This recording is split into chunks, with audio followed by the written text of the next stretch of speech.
And we're live. Welcome everybody. Today we have Becky. Becky is coming to us from New Zealand. She has recently purchased a property. So we're going to be talking today about, as you go through the process of actually just buying a property, what some of the things are that perhaps you wanted to know about, but maybe actually it wasn't until ultimately you ended up purchasing a property that you realized, I wish I knew about that earlier, or I really had no idea that that was even part of the buying process. And so if I had known, I would have done something a little bit sooner. So today we're going to be talking to Becky simply because she has purchased a property quite recently and she's willing to talk about these things, because obviously when we're talking about property, when we're talking about finances, it is something that people want to keep private. So it is one of those things where finding somebody that actually wants to talk about it can be a little bit tricky. But I'm just going to quickly look to see whether Becky is here so that we can bring her into the conversation.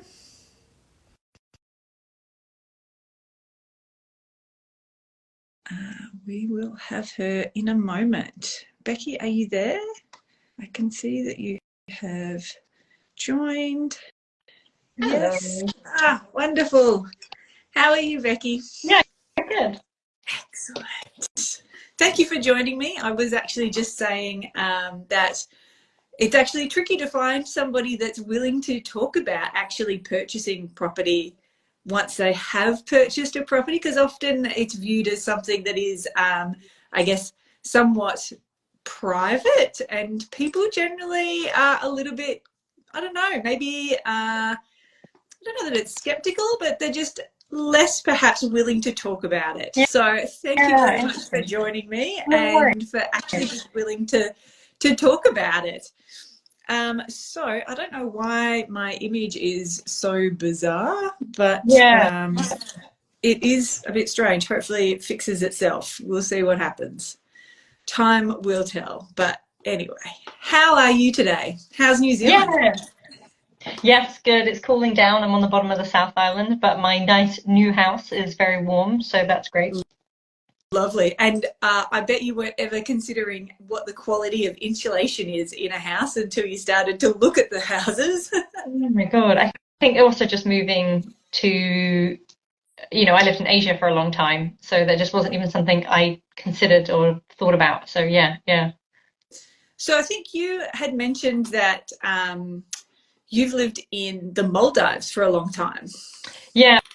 Well, I lived in mostly was Hong Kong, then a bit of time in Taiwan and Philippines, but Maldives, I was there for about a year as well. Yeah. Yeah, right. So, I mean, definitely a lot warmer than I guess what it is in New Zealand. Yeah. Yeah. So when you were looking for a property, I mean, obviously it takes a little bit of time to work out what it is that you even want. How did you start to decide what you wanted in a property? Yeah. And did that change over time? I think previously when I thought about buying a property, it was sort of this emotional decision about what I was sort of feeling and looking for. But I don't know what it's like with the Australian market, but New Zealand especially, there's such a contrast with supply and demand. So it actually had to become more of like a very much like logical choice. Like again, talking about just finding somewhere that was insulated, finding somewhere that was warm and dry, and some that had been looked after. A lot of the houses are a bit on the older side, so those were And I the think things. that is very similar to Australia. We are definitely seeing a lot of people that realistically have to become very practical. It's all great to want a 12-bedroom house with 7 bathrooms and 94 car spaces or whatever it is, But the reality is, yeah, people just really need to focus on the practical side of what it is that they actually want in a property. And for some, that process can be quite daunting. So for you, as you were, I guess, going through that process, did you look at a whole lot of houses before you started to realize you should perhaps just be being a bit more practical, or did you already kind of know? Yeah. So we were going through our New Zealand residency. So we were kind of like looking, but we weren't able to actually take the plunge on anything because we were just waiting for that final approval. So during that time, it was quite good because we got to kind of look at the market, keep an eye out, and really just sort of realize that there were quite slim pickings, and that it was going to be a very sort of different decision to what we were initially expecting. So Yeah. then when our residency finally came through and a property came up that was just sort of ticked a lot of those logical boxes, and also happened to be really cute and nice too, we just really didn't waste any time. And I think if I hadn't have done that pre-search, I might have sort of ummed and ahed a bit and then lost out. And then who knows how long we would have had to wait until another one came up. Yeah, no, definitely. So, I guess for you then, was it a long process? I mean, you had some of that back and forth, I guess, while you're waiting for the approval to then come through.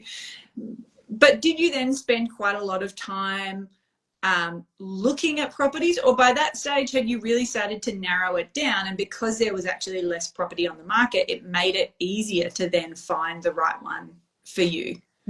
Yeah, definitely. Yeah, it was a very quick, sort of sudden decision. We'd been away for the holidays and then we came back into the country and this house came up for listing and we came to see it. And because of the way the bidding system works, it suddenly just sort of happened very quickly that we put in an offer and then, just snowballed. They were quite, and I think just coming to the house viewing as well and seeing how many other people were here viewing the property, Yeah. it just really added to that sense of urgency.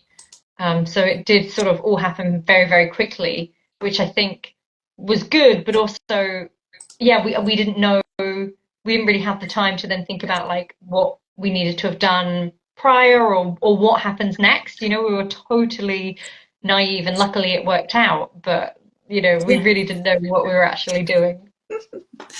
So you had some kind of idea that the property was possibly the right property for you when you went to the inspection, or you didn't even have that kind of inkling to start with?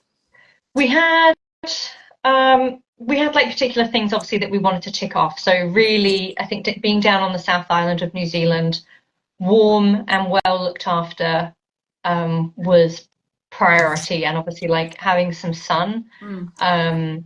And then there were other things on top that just obviously was sort of like a bonus, Yeah. which was really nice. And there was, I think we found somewhere also that we thought like had the potential, if we put some more work into it as well, could be somewhere that either we would really enjoy living or potentially we could sit on for a while and improve, and maybe potentially make a bit of return later down the line. Yeah, no, that's fair enough. So as you were going through that process, like, because I guess this is a part where I see lots of people, either they continue forward or they just go, oh, it's a bit too overwhelming, it's a little bit too hard. And certainly a lot of the people that I've worked with in certainly organising the finance for them to be able to purchase property, a lot of what I hear is people get to a point where they kind of just go, oh, I have a sense that maybe we're getting close to finding the right property. And you then walk into a property and often you look at it and go, it ticks all the boxes of all the very practical things that we've got. And it does have, there's just that something a little bit out there that, I don't know, whether, yeah, maybe it's the charm or there's something else about it that makes people go, I think we're going to put in an offer on this particular one and we're probably going to get it. Does that sound like what happened for you? Yeah, we didn't know what actually it's funny because we thought with the offer we felt quite confident. And I think we took the plunge, made that decision quite quickly. Mm. But when we actually made the offer, it actually came back that we'd actually made the lowest offer initially, Oh, which, right. I think we thought it was kind of like a signed deal. So that was quite interesting. Yes. And so when that happened, I guess, did you find, often the real estate agents, they will tell you bits and pieces. Sorry, my phone has just gone a little bit funny. I might just hold it instead. Did the real estate agent communicate much with you before you put in an offer? Or did they really kind of, I guess, leave you to come up with the best offer you could do without too much involvement? Yeah, it was an interesting one because I think, oh, it's just feedbacking a little. Oh, They obviously, I knew that they were trying to sort of make money for their clients. yeah. So obviously there is that sort of like, not guilt tripping, but sort of like adding on that sense of urgency to sort of increase that price Yeah. point that they want to get in the bid. So they were very sort of aloof, and there wasn't necessarily like I didn't necessarily feel like the agent was batting for my side. Yeah.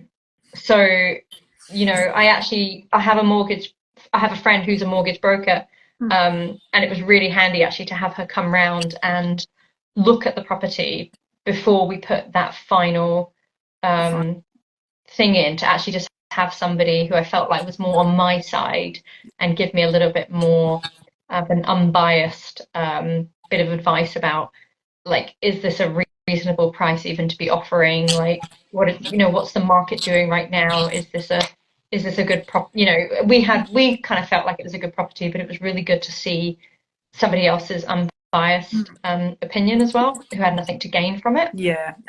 And I think that's one of the things that people often forget, is that the real estate agent is working for the seller. They're not working for the buyer.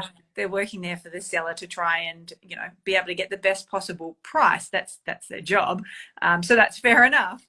But it is, unless you've got other people that can help you and can look at properties, it is sometimes a little bit daunting to know whether that particular property is the right one.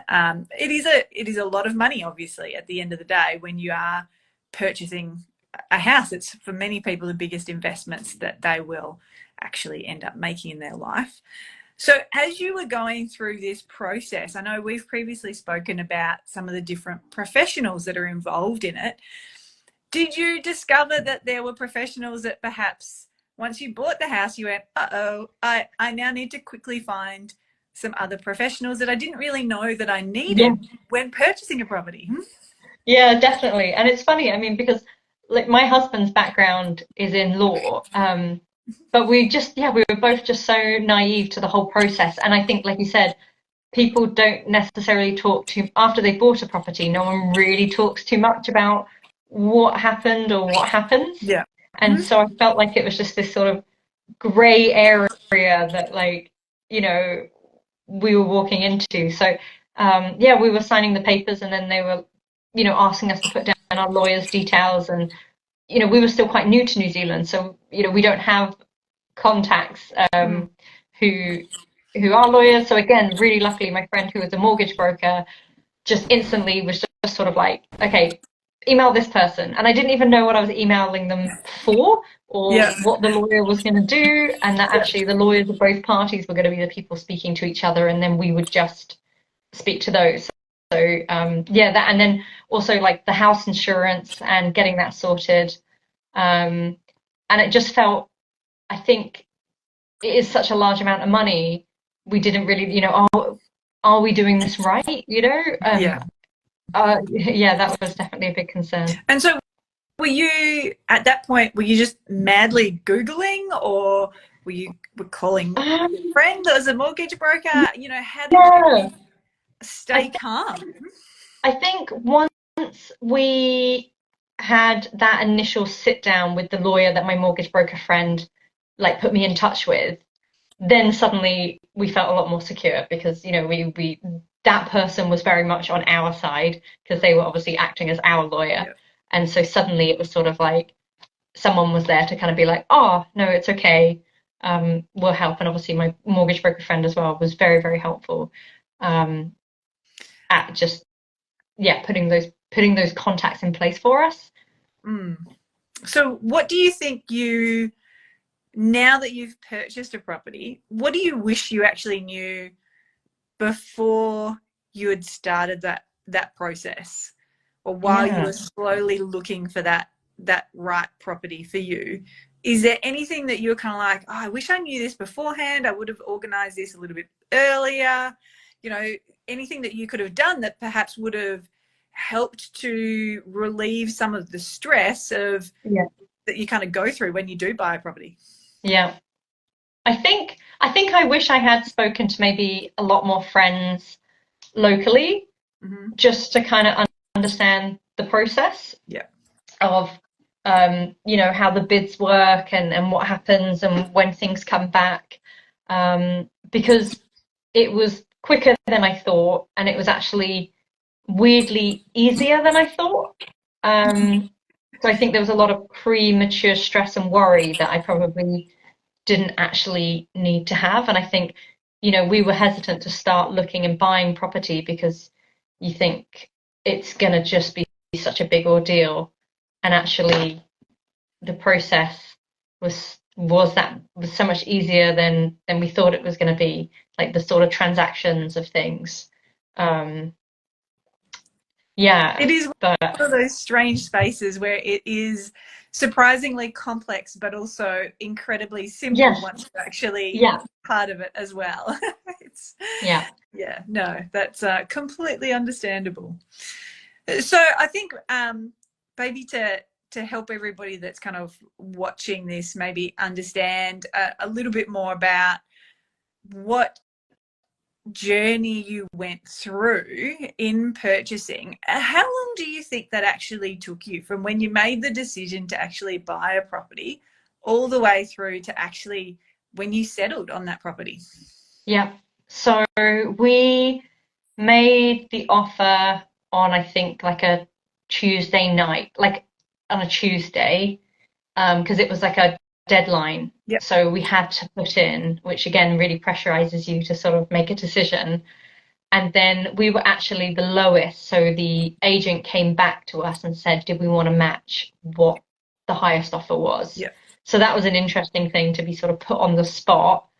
And so that night we said yes. And so there and then we'd actually sort of like made the decision to purchase the property, which was again so weirdly quick that we were just sitting in the kitchen and said yes and signed.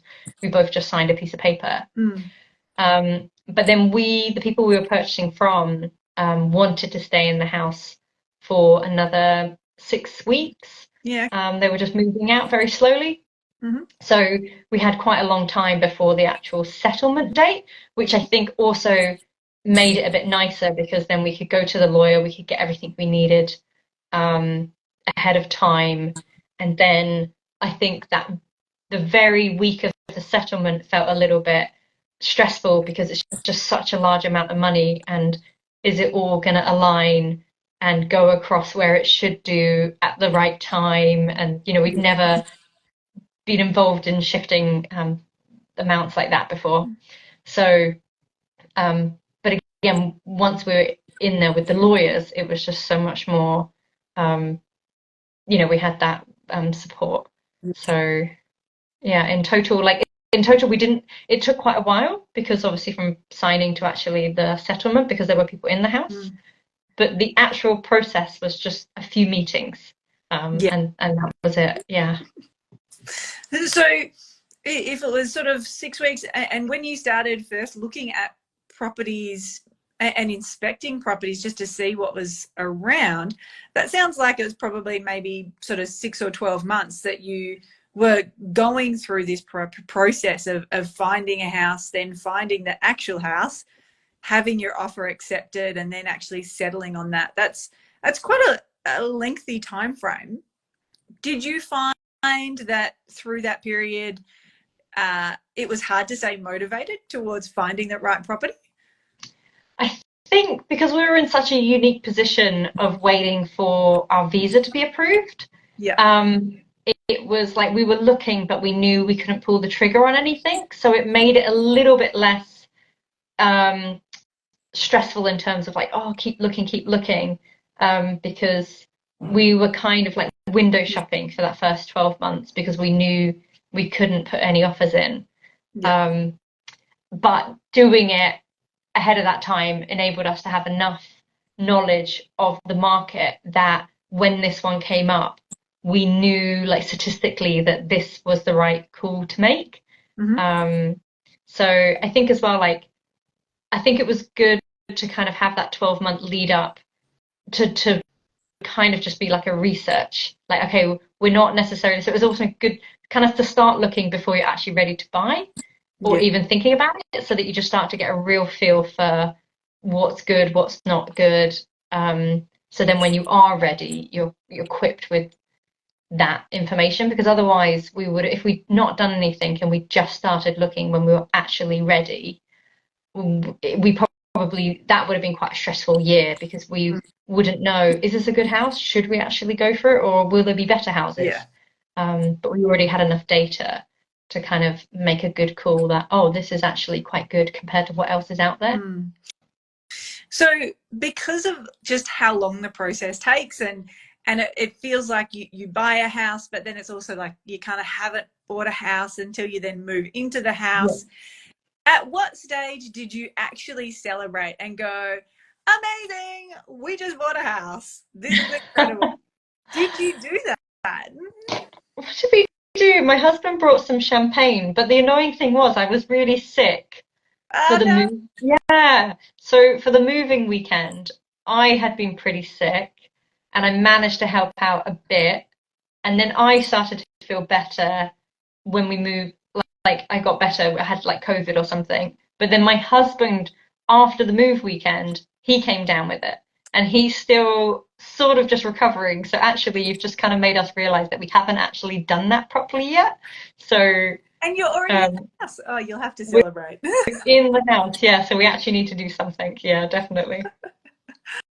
Oh dear. Well, it was absolutely lovely talking to you, Becky. I think you certainly provided a lot of insight, because, like we said, most people don't actually just talk about what happens once you've purchased a house, and just sort of thinking back on what that process was like and all the different people involved in it and all the different steps that you've got to take, because it is a bit of a whirlwind, and it is, I don't know, it's strangely stressful and complicated, and also not all at the same time. Very hard to explain. Yeah. So anyway, but thank you very much for joining me, and Worries. time in New Zealand. We'll see you Great. soon. Thank you, Edwena. Thanks. Bye.